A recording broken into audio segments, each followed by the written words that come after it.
Hey y'all, I am back for another episode of Love After Lockup.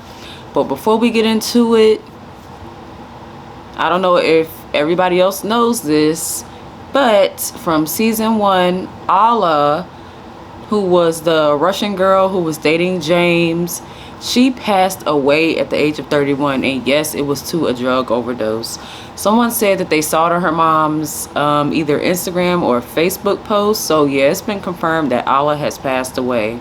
And 31 is so young, so she really must have been having a hard time getting off of whatever drug that she was on. I think she was doing heroin, I believe. I can't completely remember, but yeah, Alla has passed away.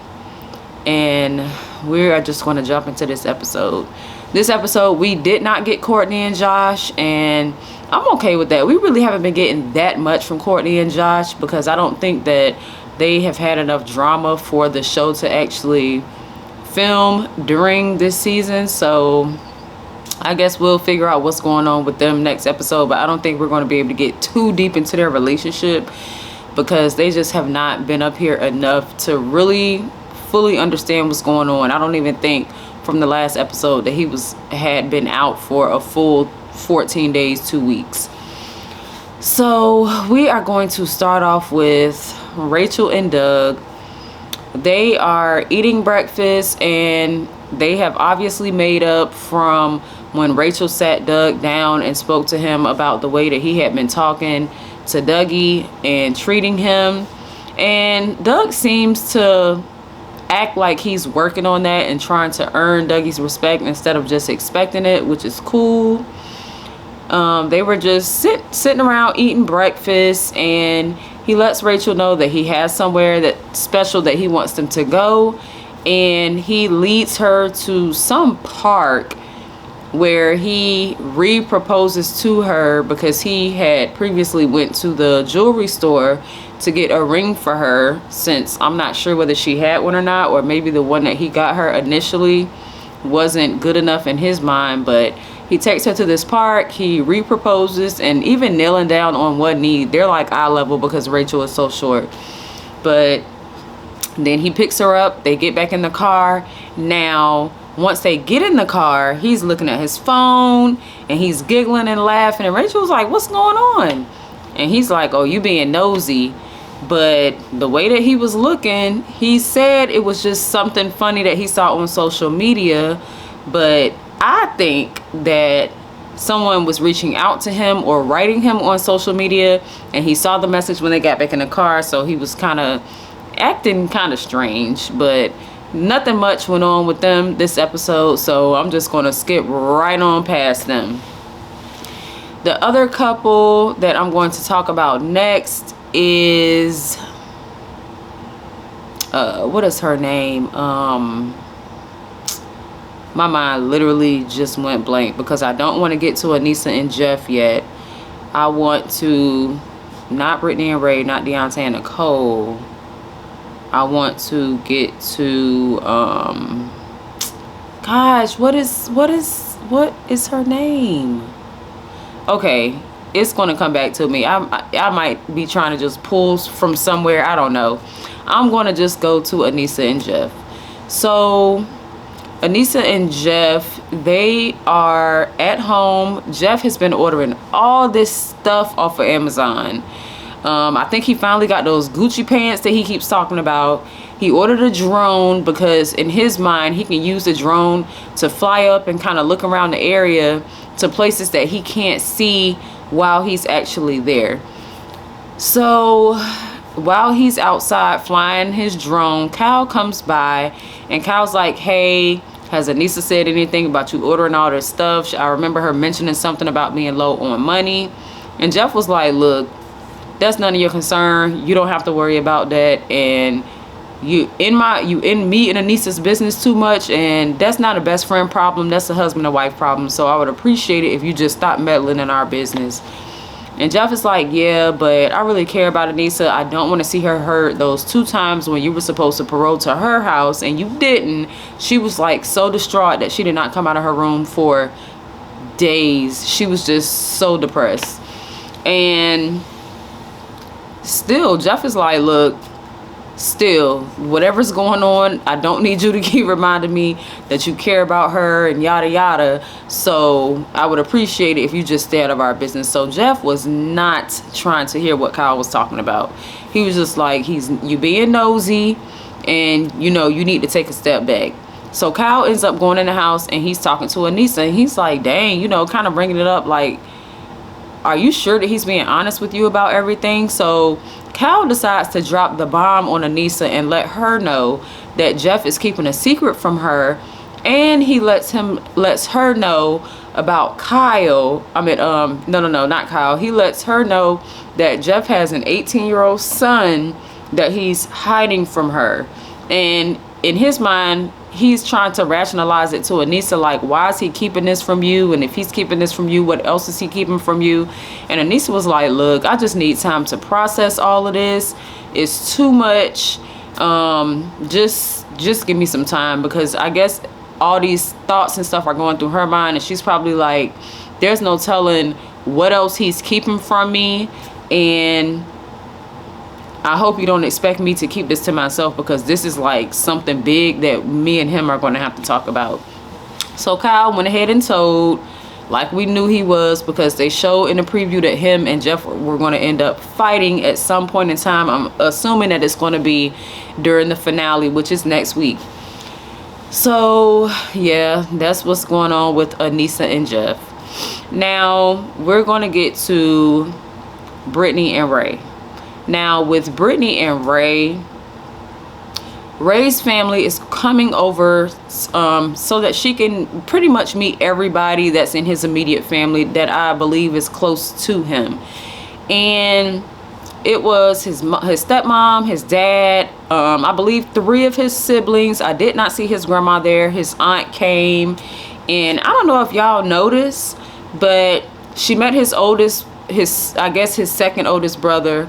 And he had another sister that came on with like a black head wrap with like the little bun. She twisted it up in the front. And he had a third sibling that came in with the colored braids with the ponytail on the side. And I don't know if y'all was paying attention, but that girl looked just like his grandma. Oh my gosh. She had his grandma's whole face. If that was his little sister, then those genes are strong, because his dad looks like his grandma, and I believe that that's his dad's mom, but that girl looked exactly like her grandma. They didn't introduce her, they didn't just introduce his brother that came in, Sterling, and then it was 2 girls after him. So they come in and they're still asking Brittany, like, where's your family? It would have been nice for us to meet your family, because they could see that he comes from a really good background. Like, he's not just some random man that's been locked up and he's all buck wild and all over the place. Like, we're proud of our son. We're proud of the man that he is. And I hope that you're, you know, planning on introducing him to your family, because they need to get to know him as well as us, because you can tell that they're like really family oriented. And you know, Brittany keeps trying to explain, like, I'm just trying to take it slow, and I don't want my family to judge him, and I just didn't think that I wanted to have so many people like bombarding him all at once. And his family's kind of looking like, girl, what are you talking about? Like, I feel like in their minds, they're thinking, so you want him to just meet your family so he can pretty much be on the chopping block and just deal with all this animosity that your family has coming towards him, instead of us being here with him to, you know, kind of help him and help your family better understand who he is by being able to meet us. So in that aspect, I understand that, because maybe it would have been better for her to just invite her family over while they were there, so it wouldn't just be him against her family. It would kind of even out the playing field a little bit. So his aunt asked for a tour around the house. She loves the house. She thinks it's beautiful. Brittany has it decorated really nice. And then, you know, everybody eats, they spend time with each other, then they leave. And as they're cleaning up the kitchen after everybody leaves, Ray's like, look, so when am I going to meet your family? He brings it up again. And she's like, you know, they'll be here at some point in time. And Ray is just not trying to hear it. He is like, look, if you serious about me and you're not trying to hide me from your family, you need to go ahead and call them now. Call your dad now and invite them over now if you're serious. And Brittany was like, right now? He was like, yes, right now. So she calls her dad and she lets them know, like, look, Ray's here. I want you guys to meet him.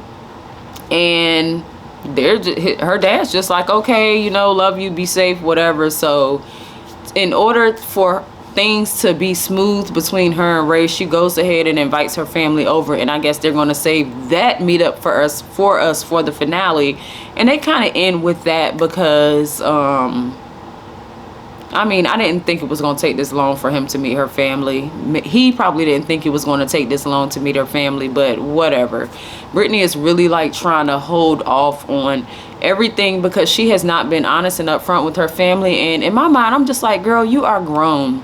If this is who you want to be with, this is who you want to have kids with. He's already mentioned, like, you know, I want to have kids. I want to have a family. You know, he's mentioned wanting to do those things. So in order for him to feel comfortable moving forward, this is what he's asking her to do. And honestly, maybe if she would have been a little more upfront, then she would not be having such an issue with it. Like, you're going to have to take the brunt of some of this because you have to take some sort of responsibility in the decisions that you're making also. Don't just make it seem like it's all him, because you're choosing to be in this relationship. You have freely chosen to be in this relationship. Nobody put a gun to your head and say, hey, this is who you have to be with, and you scared to tell your family. Like, you've willingly been involved in this. So girl, just introduce him to your family and just deal with whatever comes along. I'm not saying just disregard however your family's going to feel, but you never know. Like, everybody that goes to jail does not end up going back.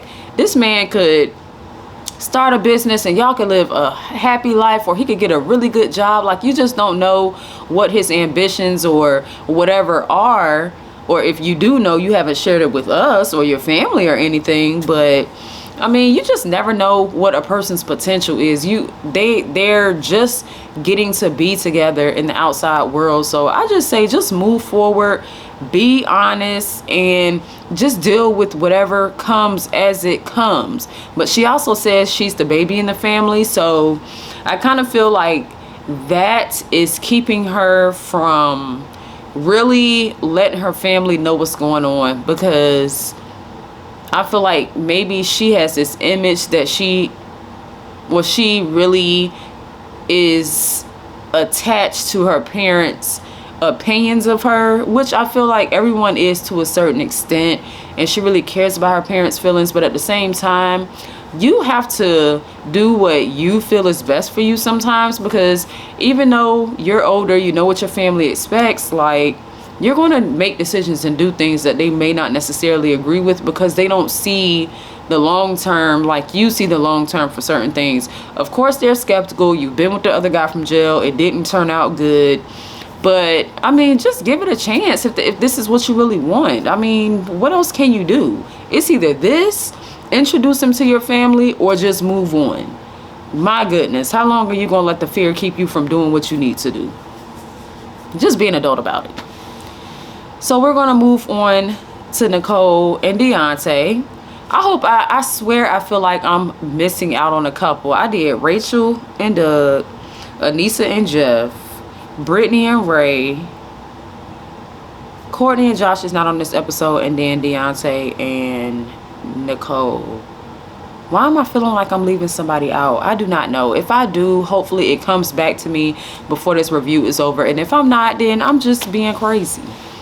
So when we get back to Deontay and Nicole, they show Deontay leaving his apartment, and he's kind of just talking in the car, and he's like, look, I felt really betrayed. I don't know what was going on. And the way that he was talking about the situation, he was like, you know, I really need to just figure out what was going on. I don't know if she slept with the guy. And in my mind, I'm just thinking, oh my gosh, like, but I have to keep in mind, we're watching this and he's not. So all he saw was her getting into the car. He really doesn't know what happened, and he's trying to give her the benefit of the doubt even still after going through that the other night. But I mean, I guess he meets up with Derek, and Derek is at the gym. He meets up with him there, and he's like, man, you will not believe what happened last night. I dropped Nicole off, and I went, you know, something told me to just turn around and see what she was going to do. I turned around. She had her ex pull up, and he came and pick her up. And Derek was like, what? Man, forget her. I knew she wasn't about nothing. You knew she wasn't about nothing. She know she ain't about nothing. Like, just let her go. But to Deontay, he's like, well, man, nah, I need some closure. And I just need to talk to her. And Derek is like, talk to her about what?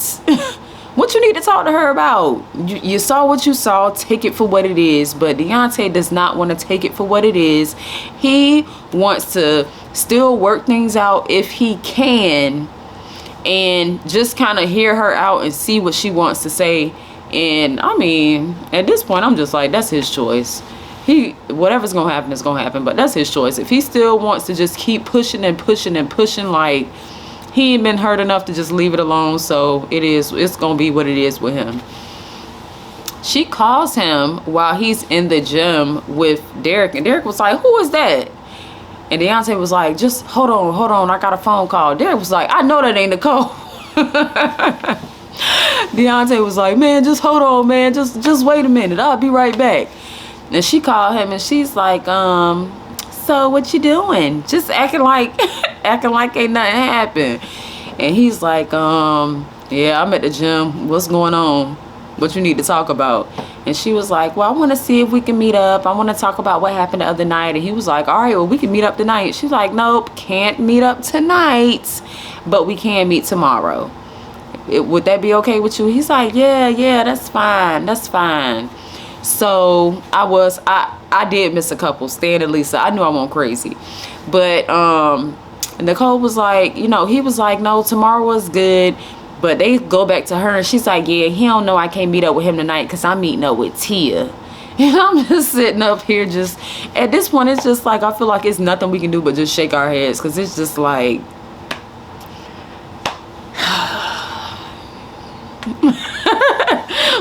ain't nothing to say. Like, it's the whole situation is just so, the whole situation is just so mind-blowing. It's just like, it's nothing you can say. And Derek was like, what you need to, again, he's like, what do you need to talk to her about? And Deontay was like, man, I just need some closure. I just need some answers, man. I still want to be able to give her another chance if I can. Like, boy, I mean, you opening up the door to get your feelings hurt again and blow up again and be hurt again.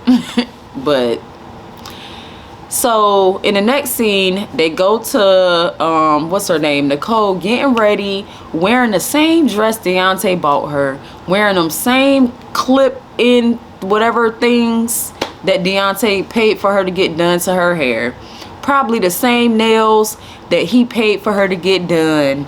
And she goes to meet with Tia. Now when she walk into the restaurant, Tia's head is down like this, so all you can see is the top of her hair. It's a shortcut. So I'm sitting up there like, dang, this girl going on a date with Zach. But then she puts her head up. She said Tia, but still, you know, it kind of threw us off, even though I kind of already knew that Tia had a shortcut from pictures that I saw online. But I was like, okay, this is Tia. They talk about how they was locked up together and they was fighting, and Tia spit in her face, so she spit in Tia's face and all this other stuff. But they end up, what the heck is that? What does that mean? I hope this camera ain't about to cut off. So they end up going to the room together, and they leave the restaurant. I don't even think they ate. They leave the restaurant and go get a hotel room immediately. I don't even think they had no water, okay? But they get in there and they just all over each other like right away. Like, she just jumped on her and they just hugging, kissing, rolling around. And then she kicks the camera people out, and I'm like, Lord, here we go with this. So she really got all dressed up to go see Tia. We thought it was gonna be Deontay, but it was Tia. Now Stan and Lisa, they wake up the next morning. Stan is so happy. He brings Lisa breakfast with some flowers, and